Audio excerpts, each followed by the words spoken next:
अस्सलाम वालेकुम दोस्तों।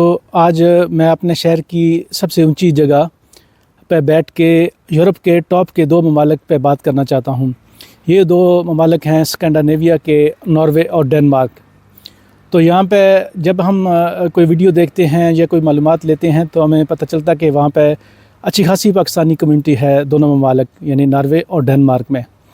और इसमें ख़ास तौर पर पाकिस्तान के ज़िला गुजरात और उसकी ख़ास तौर पे दो शहरों लाला मूसा और खारियाँ, इसके लोग ज़्यादातर वहाँ सेटल हैं।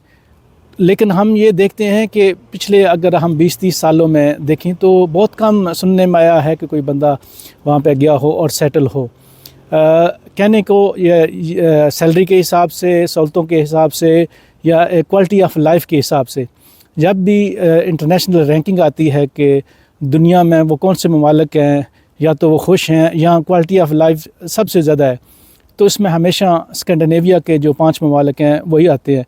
Norway, Denmark, Sweden, Finland, Iceland या ग्रीनलैंड, उसमें एक डेनमार्क का पार्ट है। तो ये तकरीबन 4-5 ममालिक जो स्कैंडिनेविया के हैं, ये हमेशा क्वालिटी ऑफ लाइफ में, बच्चों की अच्छी स्कूलिंग में और जनरली भी हमेशा ये टॉप के रहते हैं। तो दुनिया में भी जो पे स्केल है या सैलरीज़ हैं जो इन दो ममालिक में सबसे ज़्यादा हैं। तो मसला फिर क्या है कि पिछले जो पाकिस्तानी सेटल हो गए हैं वो दोबारा फिर डेनमार्क और नॉर्वे ने ना कभी इमिग्रेशन खोली है ना कभी डॉक्यूमेंट दिए हैं। हत्ता कि ये जो शाम का और ये हालात ख़राब थे रेफ्यूजी के, तो उन्होंने भी महदूद लेवल पे वो लिए थे तारकीन वतन या रेफ्यूजी।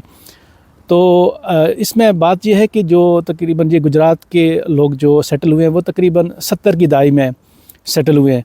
आपको पता है कि तकरीबन 88 तक पाकिस्तानी पासपोर्ट पे यूके की भी एंट्री थी।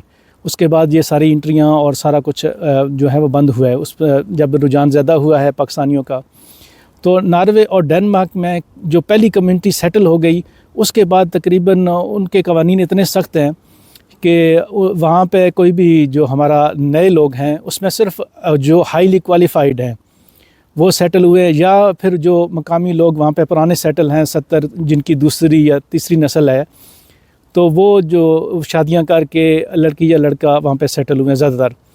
या फिर जिनके पास यूरोपियन नेशनलिटी थी तो बहुत कम लोग जो हैं वहाँ सेटल हुए हैं। ज़्यादातर ने जब तक यूके जो है वो यूरोपीय यूनियन के अंदर रहा तो ज़्यादातर इटली, स्पेन, पुर्तगाल, पोलैंड, यूनान, इन तमाम ममालिक से नेशनलिटी होल्डर ज़्यादातर उधर सेटल हुए हैं। तो इन दोनों ममालिक में हालांकि यहाँ पे क्वालिटी ऑफ लाइफ बहुत अच्छी थी, लेकिन क्योंकि लैंग्वेज बैरियर है तो हमारे लोग वहाँ तो सेटल नहीं हुए।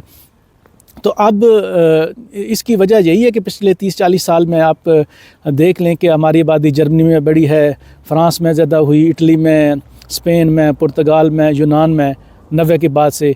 लेकिन डेनमार्क और नॉर्वे में बहुत कम है कि लोगों का रुझान वहाँ हो या वो जा सके हों या वो डॉक्यूमेंट का कोई चांस बना हो। उनके वर्क परमिट निकलते रहते हैं, नॉर्वे के भी निकलते रहते हैं, डेनमार्क के भी हैं, स्टडी वीज़े भी होते हैं।